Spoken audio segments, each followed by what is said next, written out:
கலைஞர் மகளிர் உரிமை தொகை திட்டம் விரிவாக்கத்தின் கீழ் கடலூர் மாவட்டத்தில் கூடுதலாக 41,055 குடும்ப தலைவிகள் பயனடைவார்கள் என வேளாண்மை உழவர் நலத்துறை அமைச்சர் எம்.ஆர்.கே. பன்னீர்செல்வம் மற்றும் தொழிலாளர் நலன் மற்றும் திறன் மேம்பாட்டுத்துறை அமைச்சர் சி.வே. கணேசன் தெரிவித்தார்.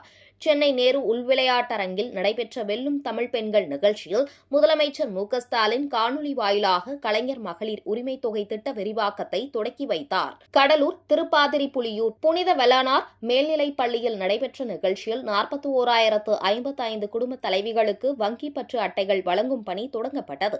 இந்த நிகழ்ச்சியில் பேசிய அமைச்சர் எம்.ஆர்.கே. பன்னீர்செல்வம், கடலூர் மாவட்டத்தில் இதுவரை 4,50,000க்கும் மேற்பட்ட குடும்ப தலைவிகளுக்கு மாதம் 1,000 வழங்கப்பட்டு வருவதாகவும், திட்ட விரிவாக்கத்தின் மூலம் மேலும் 41,055 பேர் இணைக்கப்பட்டுள்ளதாகவும் தெரிவித்தார்.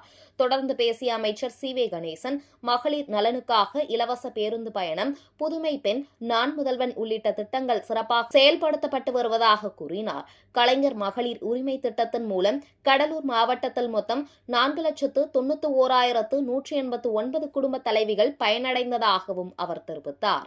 இந்த நிகழ்ச்சியில் மாவட்ட ஆட்சியர், சட்டமன்ற உறுப்பினர்கள், மாநகராட்சி பிரதிநிதிகள் மற்றும் அரசு அலுவலர்கள் பலர் கலந்து கொண்டனர்.